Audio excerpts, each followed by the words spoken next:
एक सूफी फकीर जब मरा तो उसके शिष्यों ने पूछा कि हम वर्षों से आपको देख रहे हैं, कुछ तो ऐसे शिष्य थे जो 50 साल से उसके साथ थे। उन्होंने कहा कि एक बात हमें चकित करती रही, बार बार हम पूछते भी रहे, आप हंसते हैं और टाल जाते हैं।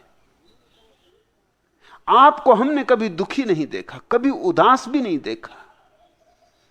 जब देखा तब ताजा, जब देखा तब फूल की तरह खिले हुए, जब देखा तब आनंदित।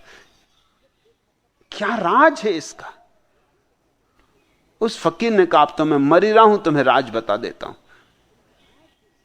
आज से 50 साल पहले मैं बहुत दुखी आदमी था, तुम कुछ भी नहीं हो, तुम क्या खाक। मेरे दुख का कोई अंत नहीं था, मैं 24 घंटे दुख में सड़ रहा था। मेरा ढंग ही ऐसा था कि उसमें से दुखी निकल सकता था। अगर मैं गुलाब के पास भी खड़ा होता तो कांटे गिनता था, फूल नहीं देखता था। और जो आदमी कांटे गिनेगा उसके हाथ कांटों से बिंध जाएंगे, लहूलुहान हो जाएगा। और जिसके हाथ लहूलुहान हो जाएंगे, आंखें आंसुओं से भर जाएंगी, उसको क्या खाक फूल दिखाई पड़ेंगे? उसे फूल दिखाई भी पड़ जाए तो भरोसा ना आएगा, क्योंकि सवाल यह उठेगा कि हजारों कांटों में फूल खिल कैसे सकता है? जरूर मुझे कुछ भ्रम हो रहा है। उस फकीर ने कहा कि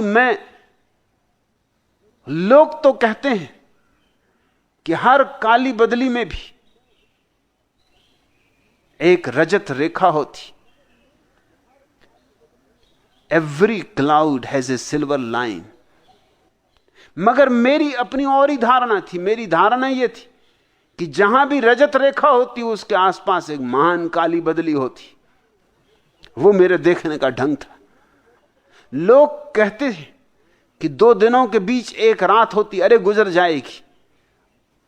और मैं सोचता था कि 21 मूर्ख ने दुनिया बनाई कि 2 रातों के बीच एक छोटा सा दिन जो आया और गया और फिर अंधेरी रात है।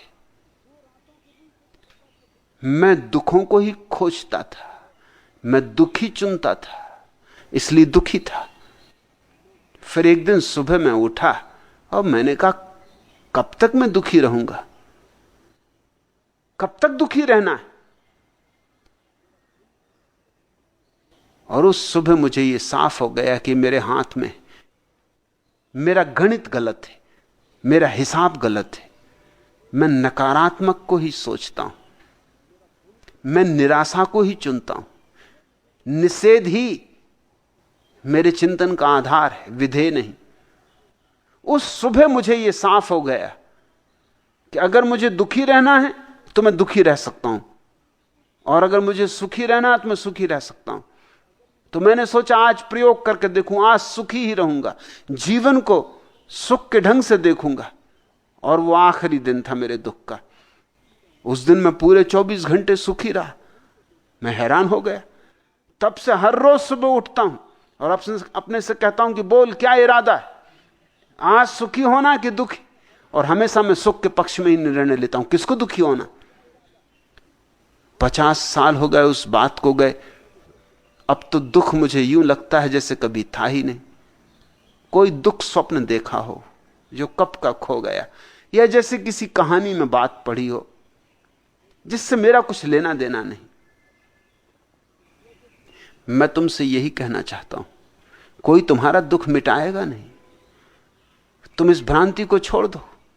इसी भ्रांति के कारण तुम दुख में सड़ रहे हो। जाके मंदिर में प्रार्थना करते हो कि हे प्रभु, हे तारण करता, हरो मेरे दुख को। तुम जरा गौर से तो सोचो, इसका मतलब यह हुआ कि उसने दिया होगा तो ही हर सकता है, उसने बनाया होगा तो ही मिटा सकता है। अगर बनाने वाला वो नहीं तो मिटाने वाला वो कैसे हो सकेगा? और अगर तुम बनाने वाले हो तो वो लाख मिटाए, तुम फिर वही कर लोगे। क्या भेद पड़ेगा? तो लोग कह रहे हैं कि हम तो पापी हैं, हम तो दुखी हैं, और तुम तो महान हो और तुम्हारी करुणा महान है, दया करो, अब दुख से छुटकारा दिलाओ। मगर ये प्रार्थनाएं चलती रहती हैं और दुख भी बनता रहता है। कहीं कोई प्रार्थना का परिणाम नहीं होता। ये सवाल प्रार्थना का नहीं, बोध का है। जो लोग दुखी हैं वे स्वयं जिम्मेवार हैं।